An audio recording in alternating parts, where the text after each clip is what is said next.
স্কুলে যাই, স্কুলের সময় আর এ বাবা এ দাঁড়া দাঁড়া দাঁড়া কই যা স্কুলে ওই স্কুলে যা লাগবে না কেয়া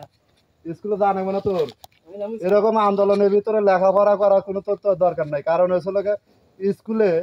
লেখাপড়া করে তুমি যদি গুলি খাও আমার আমার আমার কোল খালি করে তোমার লাভ নাই বাবাটা ভালো তুই স্কুলে যাস না স্কুলে যাওয়ার কোনো প্রয়োজন নাই তুই স্কুল ড্রেস কর তোর আজকের থেকে আমাকে আমাকে মতো গরিব মানুষের লেখাপড়া করার কোনো দাম নাই কথা কি বুঝছো বাবা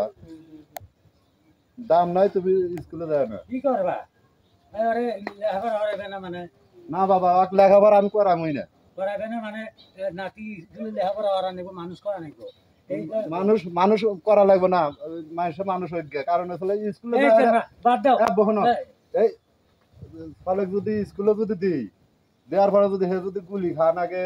আন্দোলনের ভিতর থাকা নাগে বিভিন্ন রকমের যদি সমস্যার ভিতর পড়ে তাতে পর এই স্কুলে যাওয়ার কোনো দরকারই নেই এই স্কুল ড্রেসের কোনো আমার দরকারই নেই তাই না না এমন সোনার বাংলাদেশে আমি আমার ছেলেকে কৃষি কাজ শেখাচ্ছি মনে অনেক কষ্ট নিয়ে কারণ আমাদের মতন কৃষক লোকের ছেলেরা চাকরি পাবে না জানি কোটা নাই আমার কোনো কিছু নাই তাই চাকরি পাবে না সেই দুঃখে আমি আমার ছেলেকে আমি আবার সেই খেতে নিয়ে আসছি যাতে কৃষি কাজ করে সে দু মুঠো ভাত পায়।